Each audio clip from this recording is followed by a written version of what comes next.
Bora mergulhar num dos maiores quebra-cabeças do pensamento moderno, a teoria da história de Karl Marx. É uma daquelas ideias que, sabe, viraram o mundo de cabeça para baixo. Mas o mais curioso é que o próprio Marx nunca chegou a sentar e escrever tudo num lugar só, do começo ao fim. Pois é, a primeira coisa que vem à mente é, tá bom, se essa teoria é tão importante, onde é que a gente lê sobre ela? Em que livro Marx explicou tudo direitinho? E olha, a resposta é, bem, surpreendente. A real é que ela não está em livro nenhum, e ao mesmo tempo está em todos os lugares. É isso mesmo. A teoria da história de Marx é como um quebra-cabeça gigante, que a gente precisa montar juntando peças de vários textos dele. Fragmentos, rascunhos, prefácios. É por isso que é um baita desafio entender essa ideia. Então, para organizar nossa jornada, esse aqui é o nosso roteiro. A gente vai começar com esse mistério da teoria que não foi escrita, depois vamos ver a reconstrução mais famosa que fizeram dela, analisar um problema central e uma solução genial para ele, e por fim a gente chega no debate que rola até hoje. Vamos nessa? Bom, as peças desse quebra-cabeça vêm de lugares como o famoso prefácio de 1859 e a ideologia alemã. E para nos ajudar a montar tudo isso, a gente vai seguir os passos de um personagem central nessa história, o filósofo G.A. Cohen. Ele basicamente dedicou a vida a botar ordem nessas ideias de Marx. E por que seguir o Cohen? Simples. A interpretação que ele fez é tida como a mais detalhada, a mais rigorosa que existe. Ele pegou aquelas ideias espalhadas do Marx e transformou num modelo super claro, coerente. É por isso que o trabalho dele vai ser o nosso principal guia aqui. Certo. Então, como é que o Cohen organiza essas peças? Basicamente, ele montou um esquema para explicar como funciona o motor da história segundo Marx. E a gente começa pela peça mais fundamental de todas. Esse alicerce são as chamadas forças produtivas. O que é isso? Imagina só, é toda a capacidade que uma sociedade tem para produzir coisas. É a soma da tecnologia, das ferramentas, das matérias-primas e, claro, do trabalho e do conhecimento das pessoas. É o poder de produção, em resumo. A partir daí, a gente tem o primeiro princípio, a tese do desenvolvimento. A ideia aqui é bem direta. As forças produtivas tendem a se desenvolver com o tempo. É como o impulso natural da história. A humanidade está sempre buscando inovar, criar ferramentas melhores, se tornar mais eficiente.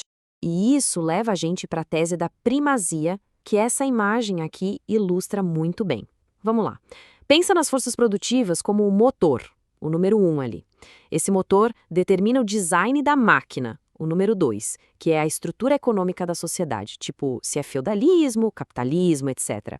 E essa máquina, por sua vez, determina como vai ser o prédio inteiro da fábrica, o número 3, que é a superestrutura, ou seja, as leis, a política, as ideias dominantes, tudo isso.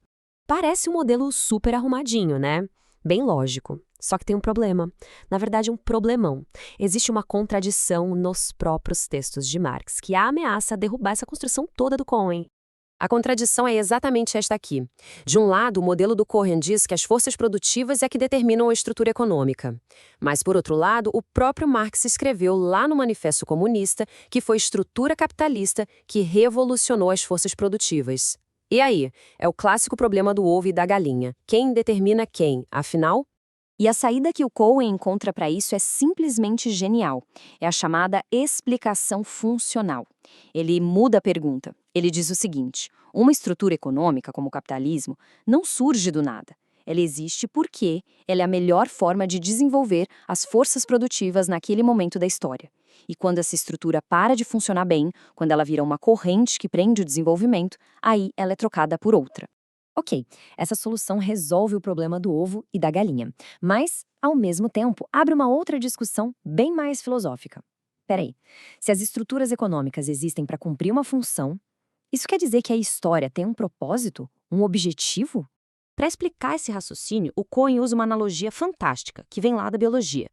A pergunta é simples: por que os tigres têm listras? A resposta que vem na hora é para se camuflar, claro. Ou seja, as listras existem por causa da função que elas cumprem. Só que aí vem o pulo do gato. Na biologia, a gente sabe qual é o mecanismo por trás disso. É a seleção natural. As características que ajudam na sobrevivência são passadas para frente, beleza? Mas, e na história humana? Qual é o mecanismo que faz a estrutura econômica mais eficiente ser selecionada? Não tem um deus da história escolhendo, né? E aqui a gente chega no dilema darwiniano. Porque, veja bem, um mecanismo parecido com a seleção natural, baseado em acaso, em tentativa e erro, até que explicaria a história. O problema é que isso vai contra a grande ambição de Marx, que era ter uma teoria preditiva. Uma teoria que pudesse prever que o comunismo era o próximo passo, inevitável. Parece que não dá para ter as duas coisas. Uma explicação que funciona e uma previsão garantida. Certo. Se não é um mecanismo cego, tipo seleção natural, então o que de fato move o motor da história? Qual é a força lá no fundo que empurra o desenvolvimento para frente na visão do Cohen? A resposta do Cohen é a racionalidade humana. A ideia dele é que, na nossa essência, somos seres inteligentes, engenhosos. E quando a gente se depara com a escassez, com a falta de recursos, o que a gente faz? Usa a nossa razão para inventar tecnologias melhores, para produzir mais. É isso que empurra a história.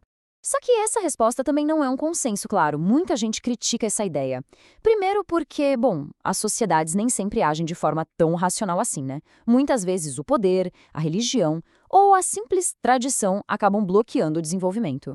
E hoje, no capitalismo, o que move a inovação não é a escassez, é a busca pelo lucro.